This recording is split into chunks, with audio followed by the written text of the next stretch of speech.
Դահլիճում լրություն։ Պարոն Սիմոնյան, որպես ազգային ժողովի նախագահ, սա ազգային ժողով է, պատգամավորներն ունեն բոլոր իրավունքները, հարցեր տալու, հարցեր հնչեցնելու, գործադիրին քննադատելու, գործադիրին դատապետելու, եթե կուզեք, որտեղ սա ազգային ժողով է,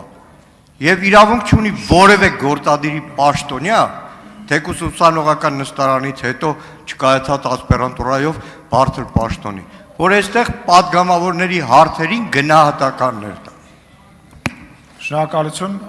մի րոպե, նախ եւ առաջ, պարոն Մանուկյան, Հայաստանի Հանրապետության փոխնախարարը իրավունք ունի ձեր տված յուրաքանչյուր հարցին պատասխանի, այնպես ինչպես ինքը կգտնի։ Եթե դա կոռեկտության սահմաններում է, դա թույլատրելի է, նույնը վերաբերվում է ձեզ, եւ դա ձեզ իրավունք չի տալիս որևիցե մեկին գնահատական տալ։ Եթե ես հիմա սկսեմ գնահատական տալ, օրինակ ասեմ դուք եկել եք պարլամենտ մի մարդու հետ, որ անգրագետ է եւ հայերեն գրել չգիտի, լավ կլինի հիմա հաճելի է ձեզ այս խոսակցությունը, կարող ենք շարունակել։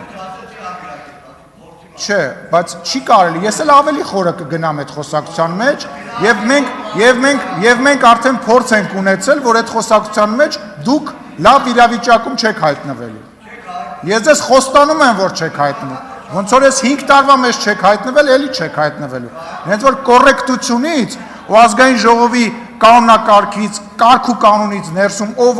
դուք, որ սեռական բնույթի հայոյանք եք գրում Facebook-ում, մարդկանց ովքեր որ քվեարկում են, գոնե պետք է չխոսեք։ Լռեք։ Պարոն, խնդրեմ, համեցեք։ Նախ